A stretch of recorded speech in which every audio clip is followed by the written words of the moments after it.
A janitor named Will Hunting quietly works at a university. One day, he notices a complex math problem on a board and studies it carefully, thinking deeply about it as it captures his attention, deeply intrigued by the problem. Using the bathroom mirror to experiment with ideas, he can't stop thinking about it throughout the day, and in his spare time, he tests different approaches.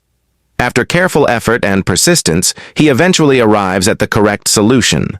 A few days later, a professor discovers the anonymous solution left on the board. He is astonished that someone solved the problem on the board. Meanwhile, Will spends time with his friends. One day, as they pass a group of people, someone insults a girl, impulsively confronts the man. Without thinking, he throws a punch, and a fight breaks out between the groups. What started as a single moment of anger turns into chaos in the middle of the street. Moments later, police sirens approach, and officers arrive to break up the fight. But it's already too late and place him under arrest. The next morning, Professor Gerald Lambeau gives a lecture to a large class. He presents the same challenging problem, hoping the student who solved it will come forward. However, no one responds. He then introduces an even more complex problem. Meanwhile, Will is released from the police station and informs his friend that he has a court date scheduled within the week. That evening, Will returns to his shift. Once again, he sees another problem written on the board. He quickly begins solving it,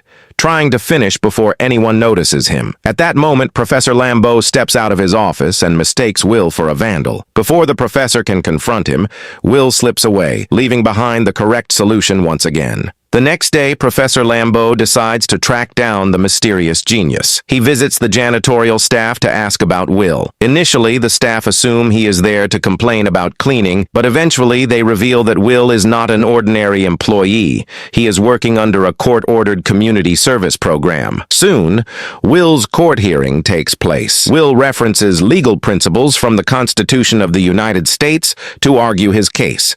Despite his efforts due to the number of the United States, this is the same don't tell me document about the which guarantees my Constitution of the liberty. United States. Now, liberty, in case you've forgotten, is the soul's right to breathe. Despite his efforts to defend himself with clear reasoning and knowledge of the law, the judge carefully reviews the case and considers the seriousness of the charges against him. Later, Will Hunting receives a visit from Professor Gerald Lambeau. The professor informs him that the judge has agreed to release him on his own recognizance under two conditions. First, Will must meet with the professor weekly to study advanced mathematics. Second, he must attend therapy sessions once a week to address his behavior. As Will smokes, he insists that he does not need therapy, but after some hesitation, he agrees to the arrangement in order to secure his freedom.